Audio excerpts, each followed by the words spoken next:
This woman starts therapy to treat anxiety, but ends up digging up a murder case that was buried 34 years ago.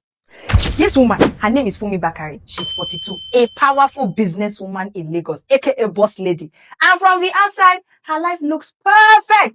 She runs meetings in sleek boardrooms. She signs contracts worth millions. People, they look and they see success. She smells of success. But the truth is, when she gets home at night, she can't even sleep. Her heart races like somebody is chasing her. And sometimes she feels as if a heavy stone is pressing down on her chest. One evening, she finally admits to her therapist. The man asks her to close her eyes and trace her mind back to where this fear started. At first, it's just a fog. Then all of a sudden, she's not in Lagos anymore. She's back in her parents' old house, 8 years old, hiding behind a curtain. The corridor is dark. She hears muffled crying. A shadow passes. Something flashes red on the floor. A metallic clink. She gasps awake, clutching her seat. The therapist leans forward gently. What did you see? And Funmi, with her voice shaking, says, Patience, blood.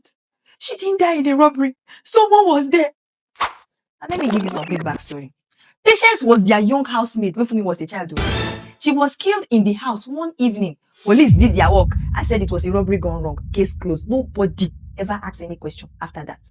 But after this therapy, Funmi cannot rest. She stays up that night scrolling through old crime articles on her laptop. Everything the police wrote back then doesn't match what she is remembering. Something now clicks in her mind like a switch. In her memory, the killer's hand had a scar, a deep, ugly scar. Right there, she freezes. Because the only person that she knows with that exact scar is Chief Adebisi Olumide, a wealthy family friend, practically an uncle to her for 3 decades. Now Allah they start to. Funmi tells her therapist the truth. What if it's him? What if it's always been him? The therapist says she should report it, but also warns her that recovered memory is fragile. Police may not even take it as evidence. So Funmi tries to dig deeper.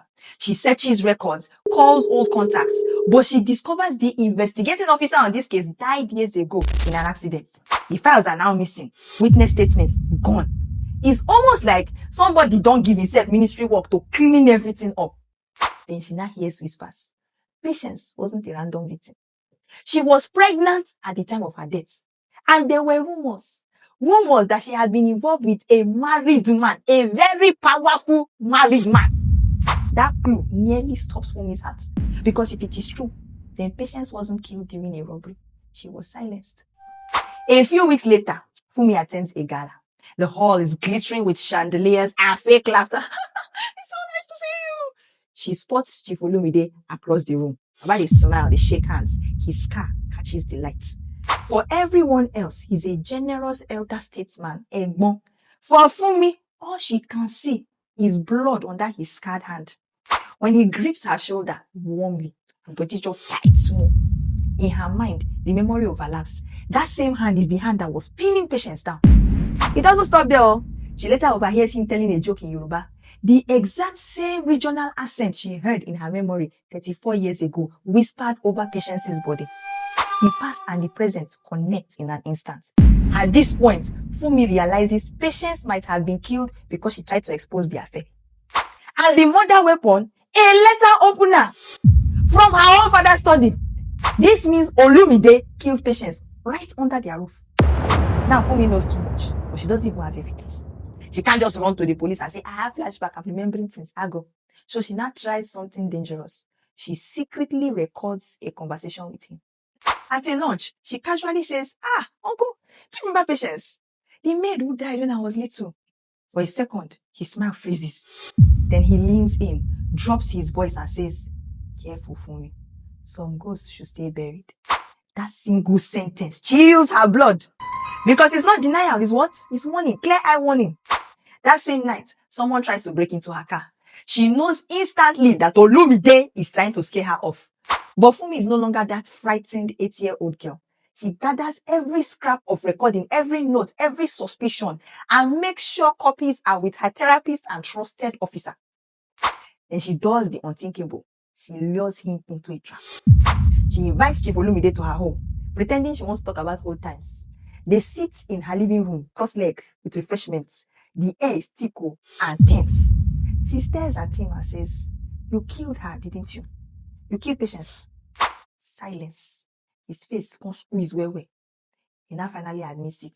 He says Patience tried to blackmail him about their affair, and in a fit of rage, he stabbed her with the letter opener. And just like that, the mask drops. That friendly uncle, don't come up for here. What is left now is a predator who has been hiding in plain sight for decades. Before she can react, Olumide lunges at her. His hands clamp around her neck, pressing her against the chair. Fumi is struggling, gasping, clawing at his wrist, fighting her way through. She slams her hand on the panic button hidden beside her sofa.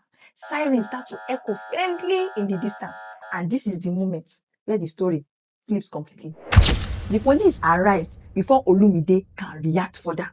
They pull him off Fumi, handcuff him, and he shouts, "You will never prove anything! I'm untouchable!" But two former domestic workers step forward, giving statements about his abuse. His empire of silence now collapses. In court, Fumi testifies, describing every recovered memory, every detail about the letter opener, the scar, the assets. The judge listens, riveted. Olumide is convicted. Headlines scream across Lagos. Powerful chief jailed for murder. You know they had us now. Months later, Fumi opens a support center for domestic workers. Women who once had nowhere to turn line up for advice, for protection, and for hope. She watches them and feels purpose replacing fear. In therapy, she sits quietly. Therapist asks, "Are you remembering more clearly now?" Fumi smiles slightly. "Yes, but what matters isn't just what I remembered, it's what I do with it." She looks out her office window. Lagos is glowing at night. The traffic is humming below. Her reflection in the glass is now whole, not fractured. She survived the past, faced a monster, and turned her pain into power. The lesson for today is this: courage doesn't erase fear, but it can transform into justice, healing, and purpose.